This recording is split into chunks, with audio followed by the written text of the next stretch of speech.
ಆ ಸಾಹೇಬ್ರ ಜೇರ್ ಕರ್ತ ಕಂಟಿನ್ಯೂ ಅವ್ರನ್ನ ಇಲ್ಲಿ ಇಟ್ಕೊಂಡಿದ್ರಿ. ಹಟ್ಟಿ ಮೈನ್ಸ್ನವ್ರು ಇಲ್ಲ ಅವ್ರನ್ನ ಬಿಟ್ಟಿದ್ರ ಈ ಮೈನ್ಸ್ ಇವತ್ತು ಈಗ ಕೋಲಾರ ಹಟ್ಟಿಯನ್ನ ಐತಲ್ ಸರ್, ಆ ಲೆವೆಲಿಗೆ ಈ ಮೈನ್ಸ್ನು ಬೆಳೀತಿತ್ತು. ಆಮೇಲೆ ಸ್ವತಃ ಅವ್ರು ಒಬ್ಬರ ಬರ್ತಿದ್ರು, ರಾತ್ರಿ 2 ಗಂಟೆಗೆ ಬರ್ತಿದ್ರು ಸರ್ ಮ್ಯಾನೇಜರ್ ಸಾಹೇಬ್ರು. ಎಷ್ಟು ಚಿನ್ನ ತೆಗೆದಿರ್ಬೋದು, ಬಹಳಷ್ಟು ತೆಗೆದಿರ್ಬೇಕು ಸರ್, ಯಾಕಂದ್ರೆ ಎಲ್ಲ ನಾವು ಕೆಲಸ ಮಾಡ್ತಿದ್ವಿ. ಬಟ್ ಅದನ್ನ ಲಾಸ್ಟಿಗೆ ಎಷ್ಟು ಬರ್ತಿತ್ತು ಅದನ್ನ ನಮಗ್ ತೋರಿಸ್ತಿದ್ದಿಲ್ಲ.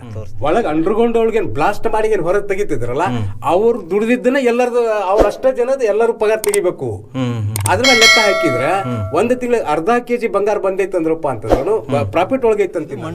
ಈ ಮಣ್ಣು ಹಟ್ಟಿ ಗೋಲ್ಡ್ ಮೈನ್ಸ್ ನಿಂದ ಬಂದಿತ್ತು ಸರ್. ಇದು ಅವಾಗಿನ ಮಣ್ಣು ಬಂಗಾರ ಇದು ಮಾಡ್ತಿದ್ವಲ್ಲ ಸರ್, ಮಿಲ್ಲಿಂದ ಈ ಕಡೆ ಬಂದಿತ್ತು ಸರ್. ಇದ್ರಾಗಿಂದ ಬಂಗಾರ ತೆಗಿತಿದ್ವು. ಇದರಿಂದ ಬಂಗಾರ ಪ್ರಾಜೆಕ್ಟ್ ಇದ್ದಿದ್ದ 2 ಕೋಟಿ ರೂಪಾಯಿ ಇತ್ತು ಸರ್ ಅದು ಆಗಿನ ಕಾಲದಲ್ಲಿ. ಆಗಿನ ಕಾಲ 91-92 ಇಸ್ವಿ ಒಳಗೆ. ಇಲ್ಲೇ ರೈಲ್ವೆ ಟ್ರ್ಯಾಕ್ಗಳಿದ್ದು ಅದ್ರ ಮೂಲಕ ಅದ್ರ ಮೇಲೆ ಟ್ರೇ ಇರ್ತಿತ್ತು, ಚಿನ್ನದ ಕಲ್ಲು ತುಂಬಿದ ಟ್ರೇ ಇರ್ತಿತ್ತು. ಅದನ್ನೆಲ್ಲ ಲೇಬರ್ಸ್ ದೂಡ್ಕೊಂಡು ಹೋಗಿ ಹೊರಗಡೆ ಹಾಕ್ತಿದ್ರು. ಹೊರಗಡೆ ಹಟ್ಟಿ ಚಿನ್ನದ ಗಣಿ ಎಲ್ಲ ಕಿತ್ಕೊಂಡು ಹೋದ್ರಲ್ಲ. ಇಲ್ಲಿ ಮೈನ್ಸ್ ಅವ್ರು ಬಂದಿದ್ರು, ಸಾಕಷ್ಟು ಬಂದಿದ್ದಾರೆ. ಆದ್ರೂ ಅವ್ರು ಇಲ್ಲಿ ಬಹಳ ಕಾಲ ಉಳಿಲಿಲ್ಲ. 4-5 ವರ್ಷದಲ್ಲಿ ಅವ್ರು ಇಲ್ಲಿ ಕಿತ್ಕೊಂಡು ಹೋದ್ರು. ಬಹಳಷ್ಟು ಜನ ಹೇಳ್ತಾರೆ ಲಾಸ್ ಆಯ್ತು ಅಂತ ಹೇಳ್ತಾ ಇದ್ದಾರೆ. ಅದಕ್ಕೆ ಕಾರಣ ಏನಂತ ಹೇಳ್ತೀರಾ? ಇಲ್ಲ, ನಮ್ಗ ಕೆಲಸ ಮಾಡಿದ ಪ್ರಕಾರ ಲಾಸ್ ಅಂತೂ ಆಗಿಲ್ಲ ಸರ್. ಮ್ಯಾನೇಜ್ಮೆಂಟ್ ಸರಿ ಇದ್ದಿದ್ದಿಲ್ಲ ಅದು. ಹೆಂಗಂತಂದ್ರೆ ಒಬ್ರು ದಯಾನಿಧಿ ಅಂತೇಳಿ ಒಬ್ರು ಮ್ಯಾನೇಜರ್ ಇದ್ರು. ಫಸ್ಟ್ ಇದ್ರ ಫೌಂಡೇಶನ್ ಹಾಕೊಂಡ್ಬಂದ ದಯಾನಿಧಿ ಅಂತೇಳಿ ಒಬ್ರು ಸಾಹೇಬ್ರು ಬಂದಿದ್ರು. ಆ ಸಾಹೇಬ್ರ ಜೇರ್ ಕರ್ತ ಕಂಟಿನ್ಯೂ ಅವ್ರನ್ನ ಇಲ್ಲಿ ಇಟ್ಕೊಂಡಿದ್ರಿ. ಹಟ್ಟಿ ಮೈನ್ಸ್ನವ್ರು ಇಲ್ಲ ಅವ್ರನ್ನ ಬಿಟ್ಟಿದ್ರ ಈ ಮೈನ್ಸ್ ಇವತ್ತು ಈಗ ಕೋಲಾರ ಹಟ್ಟಿಯನ್ನ ಐತಲ್ ಸರ್, ಆ ಲೆವೆಲಿಗೆ ಈ ಮೈನ್ಸ್ನು ಬೆಳೀತಿತ್ತು. ಯಾಕಂದ್ರೆ ಸ್ವತಃ ಅವ್ರು ವರ್ಕ್ ಮಾಡ್ತಿದ್ರು ಸರ್, ಮ್ಯಾನೇಜರ್ ಅಂತ ಸಾಹೇಬ್ರು ಅವರು. ನೆನೆಸ್ತೀವಿ ನಾವು ಅವ್ರ ಜೊತೆ ನೀವು ವರ್ಕ್ ಮಾಡಿ. ಹೌದೌದು ಸರ್. ಆಮೇಲೆ ಅವ್ರಿಗೆ ಸಿಟ್ಟು ಬಂದ್ರ ಒಂದೇಟ್ ಹೊಡೆದ್ ಬಿಡ ಅವ್ರು, ಹಿಂದೆಗಡೆ ಕಣ್ಣಾಗ ನೀರು ತೆಗಿಯವ್ರು. ಅಯ್ಯೋ ಮಗನೇ ನೀನು ಹೊಡೆದ್ ಬಿಟ್ನಲ್ಲ, ನಾನು ತಪ್ಪು ತಿಳ್ಕೋಬೇಡ ಅಂತೇಳಿ ಹೊರಗೆ ಆಫೀಸಿಗೆ ಕರ್ಕೊಂಡು ಹೋಗಿ ಅವ್ರ ಸರ್ಜೋಡಿ ಕುಂದಿಸಿ ನೀರು ಕುಡಿಸಿ ಚಾ ಕುಡಿಸಿ ಕಳಿಸ್ತಿದ್ರು ನೋಡಿ ಮಕ್ಕಳ ರೀತಿ. ಹೌದೌದು. ಆಮೇಲೆ ಕೆಲಸ ಅಂದ್ರಿ ಒಟ್ಟ ಅವ್ರು ಬಂದ್ರೆ ಏನೈತಲ್ರಿ, ಅಷ್ಟು ಮಿಲ್ ಚಾಲು ಇರ್ಬೇಕು, ಕ್ರಷರ್ ಚಾಲು ಇರ್ಬೇಕು, ಬಾಲ್ ಮಿಲ್ ಚಾಲು ಇರ್ಬೇಕು, ಜನರೇಟರ್ ಚಾಲು ಇರ್ಬೇಕು, ಒಳಗ ಕಾಂಪ್ರೆಸರ್ ಚಾಲು ಆಗ್ಬೇಕು. ಅಷ್ಟು ಅಂದ್ರೆ ಬಹಳ ಖುಷಿ ಸಾಹೇಬ್ರವ್ರು. ಅಂತ ಒಳ್ಳೆಯವ್ರಿದ್ರು. ಅವ್ರಿಗೆ ಟ್ರಾನ್ಸ್ಫರ್ ಮಾಡಿಬಿಟ್ರು. ಟ್ರಾನ್ಸ್ಫರ್ ಮಾಡಿಂದ ಬೇರೆದವ್ರು ಒಬ್ಬರು ಬಂದ್ರು ಅಂತ ಹೇಳಿ ಆ ಪುಣ್ಯಾತ್ಮ ಅಂತೂ ಇದನ್ನ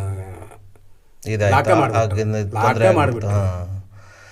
ಆಮೇಲೆ ಸ್ವತಃ ಅವ್ರು ಒಬ್ಬರ ಬರ್ತಿದ್ರು, ರಾತ್ರಿ 2 ಗಂಟೆಗೆ ಬರ್ತಿದ್ರು ಸರ್ ಮ್ಯಾನೇಜರ್ ಸಾಹೇಬ್ರು. ಇವರು ನಮ್ಮ ನೈಟ್ ಡ್ಯೂಟಿ ಇದ್ದಾಕ್ರಿ ಒಳಗೆ ಬಂದು ಏನ್ ಕೆಲಸ ಆಯ್ತು ಏನು ಯಾರು ನಡೀತಿತ್ತು. ಹೌದು, 24 ತಾಸು ಸರ್. ನಮಗೂ 1 ವಾರ ಹಗಲಿ, 1 ವಾರ ಮಧ್ಯಾಹ್ನ, 1 ವಾರ ಬೆಳಿಗ್ಗೆ ಶಿಫ್ಟ್. 8 ತಾಸಿನ 3 ಶಿಫ್ಟ್ ಇದ್ದು ಸರ್. ಎಷ್ಟು ಪಗಾರ ಕೊಡ್ತಿದ್ರು ಅವಾಗ? 800 ರೂಪಾಯಿ ಕೊಡ್ತಿದ್ರು. 800 ತಿಂಗಳ 800 ರೂಪಾಯಿ ಕೊಡ್ತಿದ್ರು. ಆದ್ರೆ ರಜೆ ಮಾಡಿದ್ರೆ ಪಗಾರ ಇಲ್ಲ. ಮತ್ತೆ ಯಾವ್ದು ಸೆಕ್ಯೂರಿಟಿ ಇಲ್ಲ, ಏನೇನು ಇಲ್ಲ ಸರ್, ಏನೇನು ಇಲ್ಲ.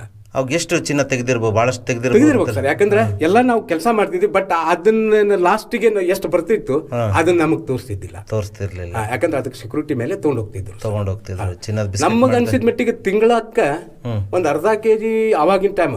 ಯಾಕಂದ್ರೆ ಇಲ್ಲಿ ಮಿಷಿನ್ ದೊಡ್ಡ ಇದಿಲ್ಲ ಸರ್. ಒಂದು 4x4 ಇತ್ತು, ಒಂದು 5x5 ಮಿಲ್ ಇತ್ತು, ಅಷ್ಟೇ ಇತ್ತು, ಸಣ್ಣ ಪ್ರಮಾಣ ಇತ್ತು ಸರ್.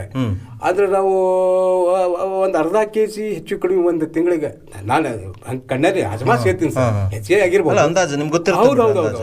ಯಾಕಂದ್ರೆ ಬಾಲ್ ಮಿಲ್ ಒಳಗೆ ಕೆಲಸ ಮಾಡ್ತಿದ್ವಲ್ಲ ಸರ್, ಗೊತ್ತೈತಿ. ಸುಮಾರು ಒಂದು ತಿಂಗಳಿಗೆ ಏನೂ ಇಲ್ಲ ಅಂತಂದ್ರೆ 1.25 kg, ಅರ್ಧ ಕೆಜಿ, 1 kg ತನಾನು ಬಂದಿರಬೇಕು ಅನ್ಸತ್ತೆ ನನಗೆ. ಆದ್ರೆ ಅದು ಕಲ್ಲು ಭಾಳ ಇರ್ತದೆ. ಕಲ್ಲು ಭಾಳ ಬರ್ತಿತ್ತು ಸರ್. ಅಂದ್ರೇನ್ರಿ ಅವಾಗ ವರ್ಕರ್ ಭಾಳ ಇದ್ದಿದ್ದಿಲ್ಲ ಸರ್. ಇರೋದು 120 ಮಂದಿ ವರ್ಕರ್. 120 ಮಂದಿ ವರ್ಕರಲ್ಲಿ 1.25 kg ಚಿನ್ನವನ್ನ ತೆಗಿತಿದ್ರು.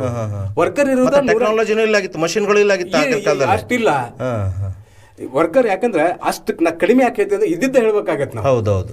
ವರ್ಕರ್ ಎಷ್ಟು ಮಂದಿ ಇದ್ರು? 120, 130, ಲಾಸ್ಟ್ ಎಂಡಿಗೆ 150 ಜನ ವರ್ಕರ್ ಇದ್ರು. ಅದ್ರಾಗ ಅಂಡರ್ಗ್ರೌಂಡ್ ಕೆಲಸ ಮಾಡೋರು ಬೇರೆ, ಆಮೇಲೆ ಬೇರೆ ಬೇರೆ ಕೆಲಸ ಇದ್ವಲ್ ಸರ್. ಸರ್ಪಂಚ್ ಕೆಲಸ ಮಾಡೋರು ಬೇರೆ, ಕ್ರಷರ್ ಒಳಗೆ ಕೆಲಸ ಮಾಡೋರು ಬೇರೆ. ಒಳಗೆ ಅಂಡರ್ಗ್ರೌಂಡ್ ಒಳಗೆ ಬ್ಲಾಸ್ಟ್ ಮಾಡಿ ಏನ್ ಹೊರಗೆ ತೆಗಿತಿದ್ರಲ್ಲ, ಅವ್ರು ದುಡ್ದಿದ್ದನ್ನ ಎಲ್ಲರದು ಅವ್ರ ಅಷ್ಟೇ ಜನದ ಎಲ್ಲರೂ ಪಗಾರ ತೆಗಿಬೇಕು. ಅದ್ರ ಮೇಲೆ ಲೆಕ್ಕ ಹಾಕಿದ್ರೆ 1 ತಿಂಗಳಿಗೆ ಅರ್ಧ ಕೆಜಿ ಬಂಗಾರ ಬಂದೈತಂದ್ರಪ್ಪ ಅಂತಂದ್ರು ಪ್ರಾಫಿಟ್ ಒಳಗೈತಂತೀನಿ ನಾನು ಅವಾಗ ಮೈನ್ಸ್. ಹೌದು, ಮತ್ತೆ ಅರ್ಧ ಕೆಜಿ 120 ಜನಕ್ಕೆ ಈಗ 1000 ಜನ ವರ್ಕರ್ ಆದಾರಪ್ಪ ಅಂತಂದ್ರ ಅವಾಗ ತಿಂಗಳಿಗೆ 4-5 kg 8 kg ಬರ್ಬೇಕು. ಹೌದು, ಅಜಮಾಸ್ ಹೌದಲ್ರಿ, ಬರ್ತದ ಬಿಡ್ರಿ. ಕೆಲಸ ಎಷ್ಟು ಮಂದಿ ಈಗ ಡ್ರಿಲ್ ಮಾಡೋರು ಎಷ್ಟು ಮಂದಿ? 24 ಜನ ಕೆಲಸ ಮಾಡ್ತಿದ್ರು 2 ಶಿಫ್ಟಿಗೆ. 2 ಶಿಫ್ಟ್ ಇದ್ದು ಒಂದ್ಸರಿ 12 ಮಂದಿ ಒಂದೊಂದು ಇದಕ್ಕೆ ಡ್ರಿಲ್ಲಿಗೆ ಬಿಡ್ತಿದ್ರು. ಡ್ರಿಲ್ ಅಂದ್ರೆ ಇದು ಕೊರಿಯೋದು. ಅವ್ರಷ್ಟ ಅವ್ರೇನು ಡ್ರಿಲ್ ಮಾಡ್ತಿದ್ರ ಅದ್ರಾಗ ಎಷ್ಟು ಬೆಂಚಿ ಬರ್ತಿತ್ತು ಅಷ್ಟ ಬೆಂಚಿ ಬಂಗಾರಕ್ಕೆ ಸೀಮಿತ. ಅವ್ರೇನು ಮಾಡ್ತಿದ್ರಲ್ಲ 10-12 ಜನ ಕೆಲಸನ, ಅವ್ರು ಇಡೀ ಮೈನ್ಸಿಂದ ಎಲ್ಲರ ಪಗಾರು ಆಮೇಲೆ ಹೋಗು ಎಲ್ಲ ಖರ್ಚು ಅವ್ರ ತೆಗ್ದಂಗೆ ಹಾಕಿದ್ ಸರ್. ಅದು ವರ್ಕರ್ ಕಡಿಮೆ, ಒಂದು ತಿಂಗಳಿಗೆ ಅರ್ಧ ಕೆಜಿ ಅಂದ್ರೆ ಭಾಳ ನನಗೆ ಅನ್ಸೋ ಮಟ್ಟಿಗೆ ಸರ್. ಸೊ ಪೂರ್ತಿ ಪ್ರಾಜೆಕ್ಟ್ ಇದ್ದಿದ್ದೆ 2 ಕೋಟಿ ರೂಪಾಯಿ ಇತ್ತು ಸರ್. ಅದು ಆಗಿನ ಕಾಲದಲ್ಲಿ, ಆಗಿನ ಕಾಲ 91-92 ಇಸ್ವಿ ಒಳಗೆ. ಅಂದ್ರೆ ಮ್ಯಾನೇಜರ್ ಸಾಹೇಬ್ರು ಹೇಳ್ತಿದ್ರು ಕೇಳಿದೆ, ಪಕ್ಕ ಗೊತ್ತಿಲ್ಲ. ಅದು ನೀವು ಅವ್ರು ಹೇಳಿದ್ ನೀವು ಹೇಳ್ತಾ ಟೋಟಲ್ ಸಾಹೇಬ್ರಿ ಅಂದ್ರೆ ನಾವು ಒಂದ್ಸರಿ ರಾತ್ರಿ ಬಂದಿದ್ರು ಸರ್ ಅವರು ಇಲ್ಲಿ ಬೋರ್ ಹಾಕ್ಸೋ ಮುಂದೆ. ಬೋರ್ ಮಿಲ್ಲಿಗೆ ನೀರ್ ಕಡಿಮೆ ಆಗಿತ್ತು ಸರ್, ಬೋರ್ ಹಾಕ್ಸಿದ್ವಿ. ಸಾವಿರ ಟೋಟಲ್ ಎಷ್ಟು ಇರ್ಬೋದು ನಮ್ಮ ಮೈನ್ಸ್? 2 ಕೋಟಿ ಕಡೆ 2 ಕೋಟಿ ರೂಪಾಯಿ ಪ್ರಾಜೆಕ್ಟ್ ಕಣಾಯ ಇದು ಅಂತ ಹೇಳ್ತಿದ್ರು ಅವರು. ಆಗಿನ ಕಾಲದಲ್ಲಿ 2 ಕೋಟಿ ಪ್ರಾಜೆಕ್ಟ್ ಇದು ಟೋಟಲಿ ಇದರ ರೀ. ಅಂದ್ರೆ 2 ಕೋಟಿಯಲ್ಲಿ ಇದನ್ನ ಕೆಲಸ ಮಾಡಿಸ್ಬೇಕಿತ್ತು, ಇನ್ವೆಸ್ಟ್ಮೆಂಟ್ ಮಾಡ್ಬೇಕಿತ್ತು. ಇನ್ವೆಸ್ಟ್ಮೆಂಟ್ ಮಾಡಿದ್ರೆ 2 ಕೋಟಿ ಇನ್ವೆಸ್ಟ್ಮೆಂಟ್ ಮಾಡಿದ್ರೆ ಇಲ್ಲಿ ಮಾಡಿರ್ಬೇಕು ಸರ್. ಅವ್ರು ಹೇಳಿದ್ದನ್ನ ನನಗೆ ನೆನಪೈತೆ ಸರ್. ಇದು ಟೋಟಲ್ ಇರೋದ 2 ಕೋಟಿ ರೂಪಾಯಿ ಪ್ರಾಜೆಕ್ಟ್, ಇದ್ರೊಳಗೆ ಎಲ್ಲಾ ಆಗೋ ಕಣಾಯ ಅಂತ ಹೇಳ್ತಿದ್ರು ಅವರು. ಈಗ ಇದು ಗವಿ ತೆಗೆಯೋದು, ಎಲ್ಲ ಕಂಪ್ರೆಸರ್ ಇಂದ ಹಿಡಿದು, ಜನರೇಟರ್ ಇಂದ ಹಿಡಿದು, ಬಾಲ್ ಮಿಲ್ ಇಂದ ಹಿಡಿದು, ಕ್ರಷರ್ ಮಿಷಿನ್ ಇಂದ ಹಿಡಿದು, ವೆಹಿಕಲ್ ಇಂದ ಹಿಡಿದು, ಡೀಸೆಲ್, ಪೆಟ್ರೋಲ್, ಆಮೇಲೆ ನಮ್ಮ workers payment, department in payment ಎಲ್ಲ ಹಾಕೊಂಡು 2 ಕೋಟಿ ರೂಪಾಯಿ ಅಂತ ಹೇಳಿದ್ರು ಅವ್ರು. ಇಲ್ಲಿಂದ ಸಾಗಿಸ್ತಿದ್ರ ಹೊರಗಡೆ? ಹೌದು, ಇಲ್ಲಿಂದ ಸಾಗಿಸ್ತಿದ್ರು. ಹೆಂಗೆ ಹೊತ್ಕೊಂಡು ಹೋಗ್ತಿದ್ರು? ಬೆಲ್ಟ್ ಇರ್ತಿತ್ತ? ಇದೆ ಸರ್, ರೈಲ್ವೆ ಹಳಿ ಹಾಕಿದ್ರು. ರೈಲ್ವೆ ಹಳಿ ಹಾಕಿದ್ರು, ಹೇಳಿದ್ರು ಸೀದಾ ಇದಕ್ಕೆ ಹೋಗಿತ್ತು ಸರ್. ಅಲ್ಲಿಂದ ಇಲ್ಲಿವರೆಗೂ ರೈಲ್ವೆ ರೈಲ್ವೆ ಹಾಳಿ ಇತ್ತು ನೋಡಿ. ಅಲ್ಲಿಂದ ಟ್ರೇನ್, ಚಿನ್ನ ಇರುವಂತ ಕಲ್ಲನ್ನ ಟ್ರೇದಲ್ಲಿ ಹಾಕೊಂಡು ಆ ರೈಲ್ವೆ ಹಾಳಿಗಳ ಮೂಲಕ ಹೇಳ್ಕೊಂಡು ಹೋಗ್ತಿದ್ರು. ಮಷಿನ್ ಇತ್ತು ಹೇಳ್ಕೊಂಡು ಹೋಗ್ಲಿಕ್ಕೆ, ಏನಿಲ್ಲ ಮಂದಿ ದೂಕ್ತಾ ಹೋಗ್ತಿದ್ರು. ನೋಡಿ ಕೆಳಗಿಂದ ಮಿಷನ್ ತರ್ತಿತ್ತು, ಅಲ್ಲೊಂದು ಸಂಪ್ ಇತ್ತು, ಅಲ್ಲಿ ಸ್ಟಾಕ್ ಆಗ್ತಿತ್ತು. ಅಲ್ಲಿಂದ ನಾವು ಲೇಬರ್ಸ್ ತುಂಬ್ಕೊಂಡ್ ಬಂದ ಇದ್ರೊಳಗೆ ಡಂಪ್ ಮಾಡ್ಕೊಂಡು ಕ್ರಷರ್ ಮಿಷಿನ್ ಹೋಗ್ತಿತ್ತು. ಇಲ್ಲಿ ರೈಲ್ವೆ ಟ್ರ್ಯಾಕ್ ಗಳಿದ್ದು, ಅದ್ರ ಮೂಲಕ ಅದ್ರ ಮೇಲೆ ಟ್ರೇ ಇರ್ತಿತ್ತು, ಚಿನ್ನದ ಕಲ್ಲು ತುಂಬಿದ ಟ್ರೇ ಇರ್ತಿತ್ತು. ಅದನ್ನೆಲ್ಲ ಲೇಬರ್ಸ್ ದೂಡ್ಕೊಂಡು ಹೋಗಿ ಹೊರಗಡೆ ಹಾಕ್ತಿದ್ರು. ಹೊರಗಡೆ ಕ್ರಷರ್ ಮಷಿನ್ ಇತ್ತು, ಅದನ್ನ ಪೌಡರ್ ಮಾಡುವಂತ. ಆ ಪೌಡರ್ ತಗೊಂಡು ಕಡಿ ಮಿಷಿನ್, ಹೌದು, ಆ ಟೈಪ್ ಇತ್ತು ಸರ್. ಬೆಲ್ಟ್ ಮೇಲೆ ಅದು ಆ ಕಡೆ ಹೋಗಿತ್ತು. ಮತ್ತೆ ಅವ್ರು ಹೋದ ನಂತರ ನೀವು ನಿಮ್ಮ ಕೆಲಸ ಅಂದ್ರೆ ನಿಮ್ಗೆ ಪಾಪ ಇದು ಕಷ್ಟ ಆಯ್ತು ಆಗಿನ ಸಮಯದಲ್ಲಿ, ಆ ಸಮಯದಲ್ಲಿ ಬಂದ್ರಿ ಸರ್. ಇಲ್ಲೇ ಹಟ್ಟಿ ಮೈನ್ಸ್ ಹಟ್ಟಿ ಗೋಲ್ಡ್ ಅವರು, ಆಮೇಲೆ ಚಿತ್ರದುರ್ಗದ ಕಾಪರ್ ಮೈನ್ಸ್ ಏನದಲ್ಲ ಸರ್, ಅವ್ರ ಸಹಭಾಗಿತ್ವದೊಳಗೆ ಇಲ್ಲೇ ಮಾಲಿಂಪುರ, ಇಲ್ಲೇ ಗದಗೊಳಗೆ ಹಟ್ಟಿ ಮೈನ್ಸ್ ಚಾಲು ಆಗಿತ್ತು ಸರ್, ಗೋಲ್ಡ್ ಮೈನ್ಸ್.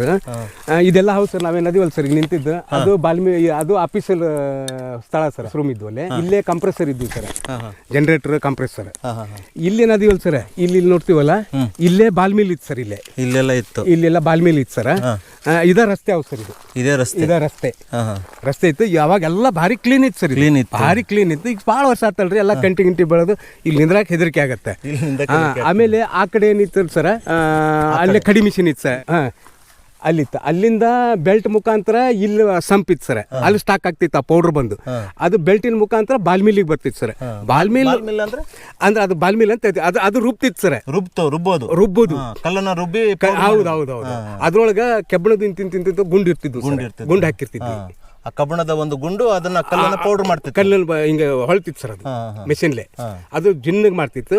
ಅದು ಟೇಬಲ್ ಮೇಲೆ ಬರ್ತಿತ್ತು. ಆ ಟೇಬಲ್ ಮೇಲೆ ನಾವು ಇದ್ರಿ ಕಂಬಳಿ ಹಾಸಿತ್ತು. ಅದೇನ್ ಮಾಡ್ಕೊಂತಿತ್ರಿ, ಕಂಬಳಿ ಬಂಗಾರದ ಅದಾದ್ಮೇಲೆ ನೀರ್ ಹಿಂಗ ಹರ್ಕೊಂತ ಹೋಗ್ತಿತ್ತು. ಅದು ನೀರ್ ಬಾಳ ಬೇಕು ಸರ್, ಹೌದೌದು. ನೀರ್ ಇಷ್ಟ ಪ್ರಮಾಣ ಮಣ್ಣು ಬೀಳ್ತಿತ್ತು. ಅದನ್ನ ನಾವು ಅಡ್ಜಸ್ಟ್ ಮಾಡ್ತಿದ್ವಿ ಸರ್. ಆಮೇಲೆ ವೇಟ್ ಮಾಡ್ತಿದ್ವಿ ಅದನ್ನ ಸ್ಲೂಸ್ ಬಾಕ್ಸ್ ಅಂತ ಕರೀತಾರೆ. ಅದು ಅಂದ್ರೆ ನಾವು ಇಲ್ಲಿ ನಮ್ಮ ಮೈನ್ಸ್ನವ್ರು ಹೇಳ್ತಿದ್ದಲ್ಲ, ಅದನ್ನ ನಮಗ್ ಗೊತ್ತು ಸರ್. ಅದಕ್ಕೆ ಬಾಲ್ ಮಿಲ್ ಅಂತಿದ್ವಿ, ಅದಕ್ಕೆ ಕ್ರಷರ್ ಮಿಷಿನ್, ಕಡಿ ಮಿಷಿನ್ ಅಂತಿದ್ವಿ. ಹೌದು, ಅವ್ರೇನ್ ಹೇಳ್ತಿದ್ರಲ್ಲ, ಈ ಸರೌಂಡಿನ ಸರ್ಫೇಸ್ ಅಂತ ಹೇಳ್ತಿದ್ರು ಅವರು, ಸರ್ಫೇಸ್ ಅಂತ ಹೇಳ್ತಿದ್ರು ಅವರು.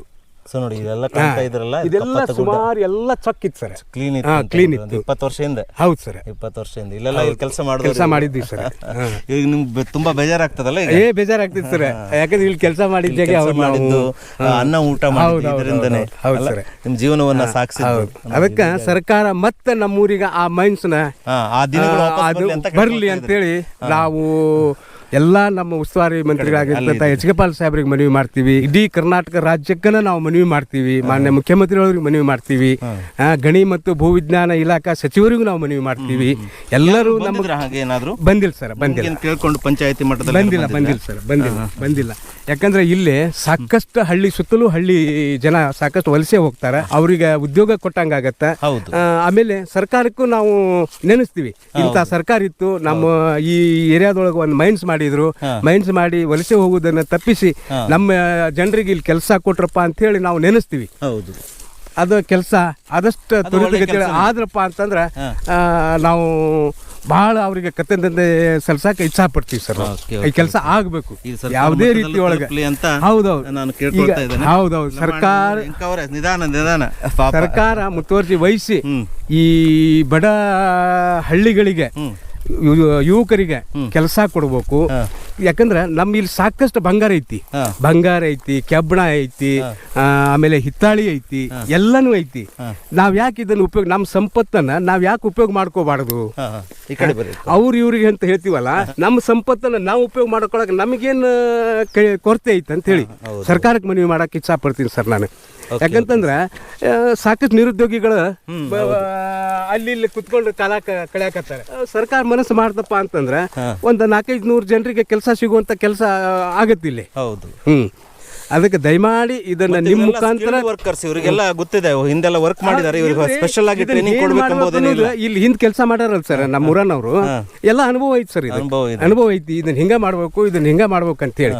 ಹೌದು, ಈ ಇಂಜಿನಿಯರ್ ಸಾಹೇಬ್ರ ಏನ್ ಪ್ಲಾನ್ ಮಾಡ್ತಾರಲ್ಲ, ಆ ಪ್ಲಾನ್ ನಮ್ಮ ಇಲ್ಲಿ ಪ್ರಾಕ್ಟಿಕಲ್ ಮಾಡಿವಿ ನಾವು.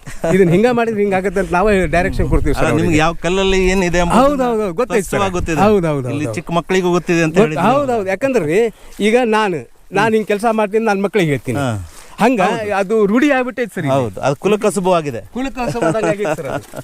ಅದಕ್ಕೆ ಇದನ್ನ ಸರ್ಕಾರ ಗಂಭೀರವಾಗಿ ಪರಿಗಣಿಸಿ ನಮಗಿಲ್ಲಿ ಒಂದು ಗೋಲ್ಡ್ ಮೈನ್ಸ್ ಮಾಡಿದ್ರೆ ಬಹಳ ಒಳ್ಳೆ ಕೆಲಸ ಆಗತ್ತೆ, ಅನುಕೂಲ ಆಗತ್ತೆ ಸರ್, ಅನುಕೂಲ ಆಗುತ್ತೆ. ಇದನ್ನ ಕೇಳ್ಕೊಳ್ತಾ ಇದ್ರೆ ಹೌದೌದು, ನಾನು ಇದನ್ನ ಹೆಸರು ಹೇಳಿದ್ರು ಕಡಿಮೆ. ಯಾಕಂದ್ರೆ ನಾವು ಬಡವರು ಸರ್, ನಮಗೆ ಕೆಲಸ ಇಲ್ಲ, ಆಮೇಲೆ ಮೂಲತಃ ನಮ್ಮ ಜಮೀನಿಲ್ಲ. ಏನೋ ನಮ್ಮ ಸನ್ಮಾನ್ಯ ಸರ್ ಎಚ್ ಕೆ ಪಾಲ್ ಸಾಹೇಬರು ಫಾರೆಸ್ಟ್ ಲ್ಯಾಂಡ್ 500 ಚಿಲ್ಲರೆ ಎಕರೆ ನಮ್ಮ ಊರಿಗೆ ಏನು ಫಾರೆಸ್ಟ್ ಇಲಾಖೆಯವರಿಗೆ ಮನವರಿಕೆ ಮಾಡಿ ಹಕ್ಕುಪತ್ರ ಕೊಟ್ಟು ಅವ್ರಿಗೆ ಉಳುಮೆ ಮಾಡ್ಕೊಂಡು ಜೀವನ ಮಾಡಕ್ ದಾರಿ ದೀಪ ಮಾಡಿಕೊಟ್ಟಾರೆ.